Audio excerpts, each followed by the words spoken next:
सो दोस्तों welcome in discover Rajasthan keep discover keep learn. RPSC जो अपने ईओआरओ के दोस्तों जो मॉडल पेपर की सीरीज है, इसमें हमने 5 मॉडल पेपर अभी तक कर लिए हैं।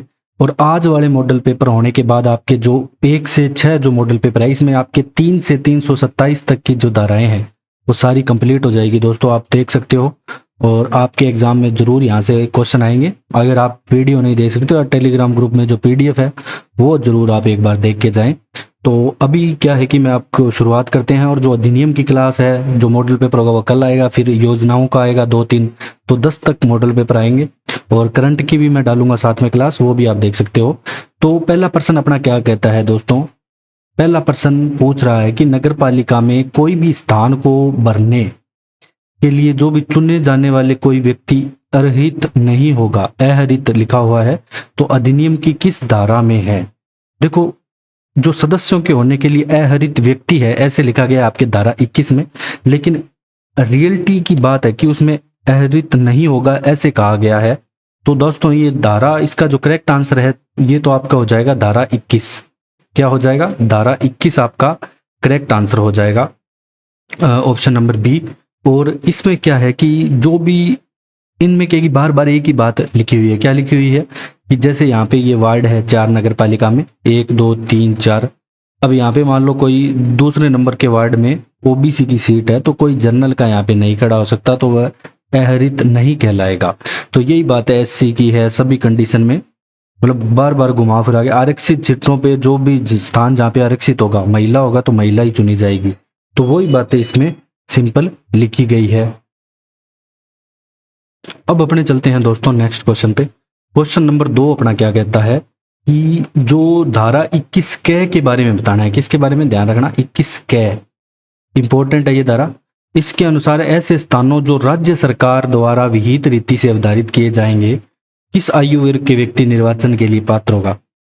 देखो दोस्तों जो आपके 21 कै में है, कातिप्य स्थानों पर निर्वाचन के लिए अर्हताएं दी गई है, मतलब उन्हें कातिप्य स्थान नाम दिया गया है, जो विशेष स्थान है, ठीक है, कातिप्य स्थान है, उनके निर्वाचन के लिए जो दी गई है। तो उनमें कितनी आयु होनी चाहिए? 18 से 30, 21 से 30, तो 21 से 35 आयु वहाँ पे मिनिमम रखी गई है। ये क्राइटेरिया उसका पूरा होना चाहिए। जो राज्य सरकार कुछ क्षेत्र निर्धारित करेगी ऐसे वहाँ पे चुनाव होने। इसके अलावा देखो क्या होता है कि इनमें से जैसे ये नगर पालिका है, अब नगर पालिका में से मान लो यहाँ पे विशेष स्थान दे दिए, कितने? 2 विशेष स्थान दे दिए। तो यहाँ पे जो स्थान कैसे लिए जाएंगे, मान लो जैसे कोई कहीं सीट कितनी है, अनुसूचित जाति जनजाति के आरक्षित क्षेत्रों में से वहां से लिए जाएंगे। 2 से अधिक स्थान यहाँ पे नहीं लिए जाएंगे इस धारा के अधीन, ठीक है, 2 से अधिक नहीं लिए जाएंगे। अगर मान लो या कहाँ पे ऐसी कंडीशन आती है कि वहां पे स्थानों की संख्या है ना 3 से कम है, तो वहां पे सिर्फ एक स्थान ही ऐसा निर्धारित किया जाएगा विशेष, ठीक है। तो ऐसे ही देखो जहाँ पे 5 से कम हो अनारक्षित, मतलब जनरल कैटेगरी की जो सीटें हैं, जनरल सीट है वो 5 से कम हो, तो वहां पे कितने स्थान निर्धारित किए जाएंगे? वहां पे भी केवल एक स्थान निर्धारित किया जाएगा, ठीक है। ये ध्यान रखना है। यहाँ पे SC ST या कोई भी ओबीसी की सीटें कम हो तो एक स्थान, मिनिमम 3 से कम हो तो, ठीक है, वैसे 2 से अधिक नहीं किया जाएगा। तो ये चीजें आपको ध्यान रखनी है। कातिप्य स्थानों के लिए विशेष अर्हताएं आपकी धारा 21 कै में दी गई है। अब अपने चलते हैं दोस्तों क्वेश्चन नंबर 3 पे। तीसरा प्रश्न धारा 22 के बारे में पूछ रहा है आपसे कि इसके अनुसार अगर कोई व्यक्ति 1 से अधिक वार्ड के लिए निर्वाचन के लिए अपना नामांकन मान लो किसी ने भर दिया, ठीक है, उम्मीदवार खड़ा हो गया 1 से भी, 2 से भी, 3 से भी ऐसे, और अगर वह एक स्थान को छोड़कर अन्य स्थानों पर उम्मीदवारी वापिस लेने में विफल रहता है, तो उसे क्या समझा जाएगा? देखो उसे क्या है कि एक टाइम दिया जाएगा कि मान लो कोई व्यक्ति 3 स्थानों से खड़ा हो गया, उसे कहा जाएगा कि तुम 1 तो रख लो और 2 को यहाँ पे अपनी उम्मीदवारी वापस लो। अगर वो ऐसा करने में विफल रहता है तो क्या होगा? सभी स्थानों से उम्मीदवारी वापस ले ली जाएगी, 1 स्थान की उम्मीदवारी बची रहेगी इनमें से कोई नहीं, या 2 स्थानों की उम्मीदवारी बची रहेगी, ये बताना है आपको, ठीक है। तो जो नोटिस मिलेगा उसको अंतिम तारीख को 3 बजे के पूर्व उसको देना पड़ेगा, ये भी बात है इसमें। तो 1 से अधिक वार्ड के लिए निर्वाचन लड़ने पर निर्बंध है, कोई नहीं लड़ सकता, ऐसा सीधी सी बात है। तो इस कंडीशन में दोस्तों क्या होगा कि सभी स्थानों से उसकी जो भी उम्मीदवारी है वापस ले ली गई है, ये समझा जाएगा। सभी स्थानों से उम्मीदवारी वापस ले ली गई है, ये समझा जाएगा। अगर वो ऐसा नहीं करता है, जैसे वो 4 स्थानों से खड़ा हो गया, अगर वो 3 से वापस नहीं लेता है, तो इतना अपने को ध्यान रखना है थोड़ा। अब अपने चलते हैं दोस्तों क्वेश्चन नंबर 4 पे कि धारा 23 के अनुसार जो भी यानों, ध्वनि विस्तारकों आदि के उपयोग पर निर्बंध उम्मीदवार द्वारा धारा 23 का उल्लंघन किया जाता है तो निम्न में से क्या प्रक्रिया अपनाई जाएगी। ठीक है, क्या प्रक्रिया अपनाई लिखा है, ये अपनाई जाएगी यहाँ पे।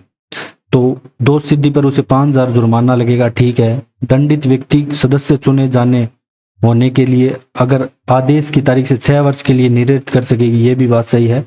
और राज्य निर्वाचन आयोग पश्चात में निरर्ता हटा भी सकता है और कम भी कर सकता है। तीनों बातें यहाँ पे सही है दोस्तों। 23 के अंदर देखो क्या होता है कि आचार संहिता लागू होने के बाद यहाँ पे जो भी आप प्रचार प्रसार वगैरह है, मतलब चुनाव की जो प्रक्रिया स्टार्ट हो जाती है ना, प्रकाशन की तारीख से प्रारंभ होने और उस तारीख को जिससे निर्वाचन की संपूर्ण प्रक्रिया पूर्ण होनी है, तब आप ऐसा कोई भी प्रचार प्रसार ऐसा कुछ नहीं कर सकते। तो वो चीजें अगर आप उसमें फंस जाते हो तो जुर्माना आपको देना पड़ेगा, प्लस में 6 वर्ष के लिए आप निरस्त भी हो सकते हो सदस्य चुने जाने के बाद भी। और राज्य निर्वाचन आयोग आपके जो कम ज्यादा भी इसको कर सकता है, निरर्थता को, या समाप्त भी कर सकता है। तो ये सारी बातें धारा 23 के लिए सही है। अब अपने बात करेंगे दोस्तों किसकी, क्वेश्चन नंबर 5 की, जो मतदान का अधिकार की बात है कि अधिनियम की किस धारा में है कि सभी को मतदान का अधिकार है, 24 में, 25 में, 26 में, या इनमें से कोई नहीं। तो दोस्तों जो आपके मतदान का अधिकार आता है वो धारा 25 में आता है। और कोई भी व्यक्ति देखो एक से अधिक वार्डों में अपना मत नहीं देगा, अगर देता है तो उसके मत की वैल्यू 0 हो जाएगी, ये भी ध्यान रखना है। ठीक है, मतदान देने का सभी को अधिकार है, वो किस में है, 25 में, ये धारा थोड़ी याद रखना। और 24 में आपके सदस्यों के लिए जो साधारण निरहरताएं दी गई है, उसमें क्या है कि दोस्तों जो भी मान लो कोई अपराध करता हुआ या ऐसी चीजों में विलुप्त पाया जाता है, तब उसकी निरहरताएं वगैरह बताई गई है धारा 24 में। और 26 में निर्वाचन में मत देने की जो रीति है वो बताई गई है किस प्रकार से। अब अपने चलते हैं दोस्तों क्वेश्चन नंबर 6 पे कि कोई भी व्यक्ति एक से अधिक वार्डों में अगर मत दे देता है तो उसके समस्त वार्डों में उसके मत क्या हो जाएंगे। मान लो यहाँ पे नगर पालिका है, इसमें 4 वार्ड हैं, 1 2 3 4, चारों में उसने मत दे दिया, तो कहाँ पे कौन सी वार्ड में उसका मत काउंट होगा, तो कोई से में नहीं होगा दोस्तों, 0 काउंट होगा उसका मत, 0। ठीक है, बी करेक्ट आंसर हो जाएगा इसका। अब अपने चलते हैं नेक्स्ट क्वेश्चन पे। क्वेश्चन नंबर 7 क्या कहता है कि अधिनियम की किस धारा के अनुसार आकस्मिक रिक्तियां भरी जाएगी। आकस्मिक रिक्तियां क्या होती है कि जैसे कोई नगर पालिका का सदस्य है, उसका निधन हो गया, पद त्याग कर दिया, कुछ भी यहाँ पे किया जाता है, तो उसकी के किस धारा के अनुसार, 26, 27, 28 या 29।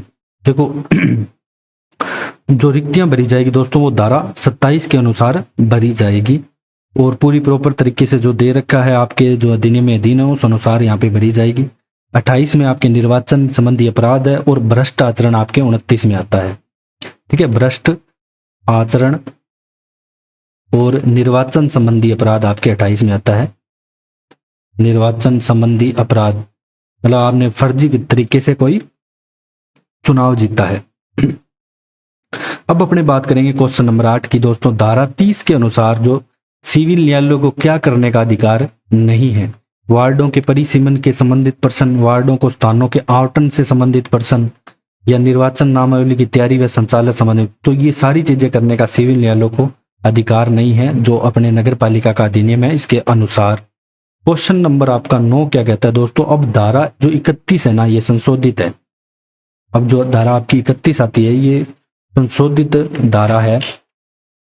इसका संशोधन 2020 में किया गया था। इसमें आपको बताना है कि नगर पालिका के सदस्य के रूप में कोई निर्वाचन को प्रसन्नगत करने वाली निर्वाचन याचिका कितने समय के भीतर निर्वाचन के उम्मीदवार या निर्वाचक द्वारा जिला न्यायाधीश के समस्त प्रस्तुत की जाएगी। अगर देखो किसी को लगता है कि इस उम्मीदवार ने वार्ड नंबर 1 के फर्जी तरीके से चुनाव जीता है, तो कि 30 दिन के भीतर, मतलब 1 मास कह सकते हैं, 1 मास के भीतर उसको ये जिला न्यायालय में निर्वाचन याचिका प्रस्तुत कर सकता है। अब अपने चलते हैं क्वेश्चन नंबर 10 पे। अब देखो धारा 31 के अधीन दायर जो याचिका है उस पे जिला न्यायाधीश द्वारा किए गए, मान ले कोई देश दे देता है जिला न्यायाधीश, तो आप इसके पर अपील आगे कहाँ पे कौन से न्यायालय में कर सकते हो, तो सीधी सी बात है उच्च न्यायालय जाएंगे, तो उच्च न्यायालय में इसकी अपील होगी। तो बी इसका करेक्ट आंसर हो जाएगा दोस्तों। अब अपने चलते हैं क्वेश्चन नंबर 11 पे। इसमें धारा जो आपके 31 और 32 है, इसके अधीन अपीलों से नगर पालिका के देखो सभी सदस्यों की कुल संख्या के 2/3 सदस्यों का निर्वाचन शून्य घोषित हो जाए तो राज्य सरकार क्या करेगी। ठीक है, 31 जो 32 है इसके अधीन अगर मान लो शून्य घोषित हो जाए, मतलब विलुप्त पाए गए हैं, ये फर्जी तरीके से उन्होंने चुनाव जीता है, तो नगर पालिका का विघटन हो जाएगा, राज्य सरकार नगर पालिका का विघटन कर सकेगी। अब अपने चलते हैं दोस्तों क्वेश्चन नंबर 12 पे। नगर पालिका सदस्यों की धारा 28 और 29 में मान लो जो आपराधिक पाए गए हैं, ठीक है, हमने देखा कि भ्रष्ट आचरण और अपराध और निरर्थताएं अधिनियम की किस धारा में है। जो 28 और 29 के अनुसार उन्हें जो मिलेगी आगे, मतलब उनकी निरर्थताएं हैं वो किस में है, 34, 35, 36। तो धारा 35 में उनकी दोस्तों निरर्थताएं आएगी, जो उनकी 28 और 29 में उन्होंने काम किए हैं। मतलब धारा 28 और 29 के अधीन अगर वो दोष सिद्ध पाए जाते हैं तो 35 के अनुसार उन्हें हटा दिया जाएगा। सीधा सा कहने का मतलब यही है। और जो आपकी धारा 36 है दोस्तों, इसमें निरर्थता का हटाया जाना, उसकी कालावधि में कमी करना है। अब जो भी यहाँ पे जो निरर्थता का हटाया जाना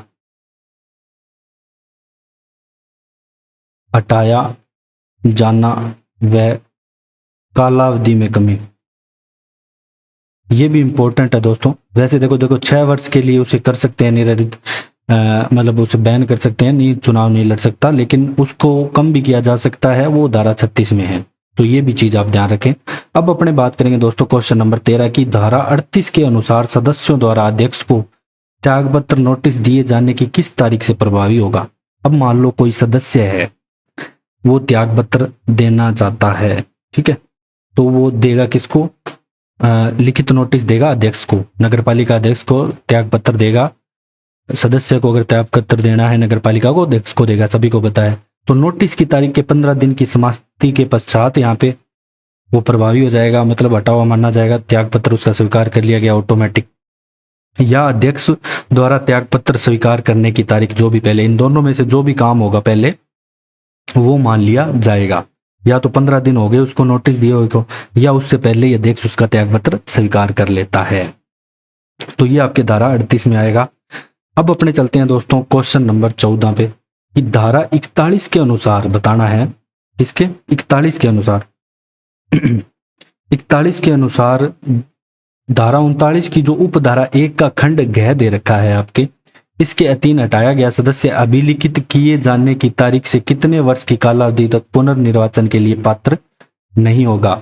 तो बार बार मैं इसी चीज के बारे में बात कर लें तो 6 वर्ष के लिए दोस्तों यहाँ पे वो पात्र नहीं होगा। और 39 के दोस्तों घ में इनकी कंडीशन दे रखी है, धारा 39 में सदस्यों को कैसे कैसे हटा सकते हैं। जैसे 37 के उपबंधों का पालन करने में विफल हो रहा है, या निर्वाचन के पश्चात धारा 14 और 24 में वर्णित कोई निरर्थता है, ठीक है। और इसके अलावा जो घ में दे रखा है ना, वो जानबूझकर कोई मतलब दोषी है, निकृष्ट आचरण कह सकते हैं, कर्तव्यों का पालन नहीं कर रहा है। तो ये सब आपके इसके 39 की उपधारा 1 के खंड घ में आएगा। तो ये चीज आपने को थोड़ी ध्यान रखनी है, दिमाग में बिठा के चलनी है। प्रश्न नंबर 15 की बात करें तो किसी नगर पालिका में सदस्य का पद और संसद, राज्य विधानसभा या कोई पंचायती राज संस्था एक साथ धारण करने पर अधिनियम की किस धारा में है।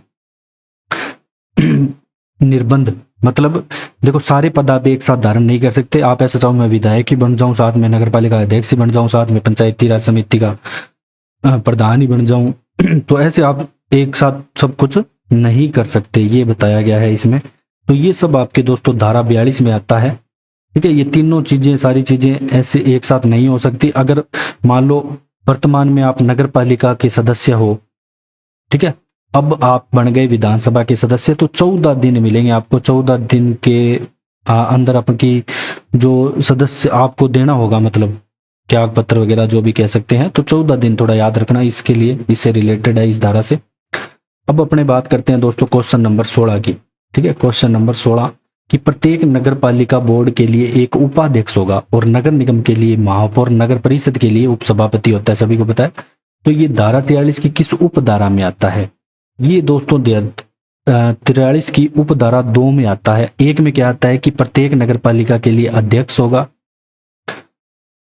होगा, महापौर होगा, इसके लिए नगर निगम के लिए और नगर परिषद के लिए सभापति होगा। तो ये सब चीजें आपकी आ जाती है उपधारा 1 में। ठीक है, अब जो स्थान आरक्षित किए जाएंगे अध्यक्षों के, किनके, इन सभी अध्यक्षों के यहाँ पे दोस्तों अगर स्थान आरक्षण का पूछ ले, स्थान जो आरक्षित किए जाएंगे तो वो 43 की उपधारा 3 में किए जाएंगे। ठीक है, हर जगह आपके स्थान आरक्षित होंगे, जो भी सदस्य होंगे तो भी स्थान आरक्षित होंगे, अध्यक्ष होंगे तो भी वहां पे स्थान आरक्षित होंगे। तो ये स्थान का आरक्षण यहाँ पे अध्यक्ष, महापौर, सभापति का 43 की उपधारा 3 में, महिलाओं के भी लिए भी आरक्षित होंगे। ठीक है, सारी चीजें। और एक चीज और इसमें कही गई है दोस्तों, इसकी उपधारा 5 में, अगर देखो संविधान के अनुच्छेद 334 में कोई भी जो अनुच्छेद समाप्त कर दिया जाता है, आरक्षण समाप्त कर दिया जाता है, तो यहाँ भी ऑटोमेटिक आरक्षण समाप्त हो जाएगा। ये बातें भी यहाँ पे कही गई है। और एक इसकी जो उपधारा 7 है उसमें दोस्तों छुट्टी के बारे में बताया गया है कि 6 माह से ज्यादा की छुट्टी यहाँ पे मंजूरी नहीं मिलेगी, और ऐसे आप बिना बताए अनुपस्थित नहीं रह सकते महीने के लिए। अब अपने बात करेंगे दोस्तों क्वेश्चन नंबर 17 की, कि नगर पालिका का अध्यक्ष अपना त्याग पत्र किसको देगा। ये बताना है कि अध्यक्ष द्वारा जो त्याग पत्र दिया जाएगा वो किसको दिया जाएगा। उपाध्यक्ष तो अध्यक्ष को देगा, ये आराम से आप याद रख सकते हो, लेकिन अध्यक्ष त्याग पत्र देगा, ये किसको देगा। तो दोस्तों ये भी आपके ना 43 की उपधारा 12 में आता है कि उपाध्यक्ष तो अध्यक्ष को देगा, और जो अध्यक्ष है ये ऐसे अधिकारी को देगा जो राज्य सरकार इसके निमित्त नियुक्त या प्राधिकृत हो, जिसके समक्ष ये शपथ भी लेता है। शपथ के लिए भी ये नियुक्त किया जाता है राज्य सरकार द्वारा। तो ध्यान रखना, जो ऐसा अधिकारी है जो राज्य सरकार द्वारा नियुक्त या प्राधिकृत होगा, उसको ये त्याग पत्र देगा। और ये नोटिस दिए जाने के 30 दिन की समाप्ति या पहले प्रभावित हो जाएगा। ठीक है, 30 दिन की समाप्ति पर या पहले ये प्रभावी हो जाएगा। ठीक है, तो ये चीजें अपने को थोड़ी ध्यान में रखनी है। अब अपने चलते हैं क्वेश्चन नंबर 18 पे, कि जो नगर पालिका अध्यक्ष है इसको मासिक जो भत्ता वगैरह है या सुविधाएं हैं ये कहाँ से प्राप्त होगी। मुख्य नगर पालिका अधिकारी, नगर पालिका निधि, राज्य सरकार। तो नगर पालिका निधि द्वारा दोस्तों यहाँ पे इसको सारी सुविधाएं प्राप्त होंगी। अब अगर हम बात करें दोस्तों क्वेश्चन नंबर 19 की, ये आपका लास्ट क्वेश्चन है आज के लिए। इसमें कंप्लीट हो जाएंगी आपकी जो अधिनियम की 3 से 327 तक की धाराएं हैं। अभिलेखों की जो अभिरक्षा करते हुए मुख्य नगरपालिका अधिकारी की शक्तियां और कर्तव्य किसमें है। देखो, अभिलेखों की अभिरक्षा मुख्य नगरपालिका अधिकारी करता है, ये हमें पता है, लेकिन अभिलेखों की अभिरक्षा करते हुए इसके जो काम वगैरह हैं ये कौन से में है, 47, 48, 49 या 50। तो ये दोस्तों आपके धारा 49 में आते हैं, 49 में आते हैं। तो ये आपका कंप्लीट होता है दोस्तों। कल अपने करेंगे नगरपालिका के जो 3 नियम दे रखे हैं उनके MCQ, उसके बाद योजनाओं के MCQ। अगर आपको हमारा कंटेंट पसंद आया तो शेयर एंड सब्सक्राइब जरूर करें। Thanks for joining discover Rajasthan.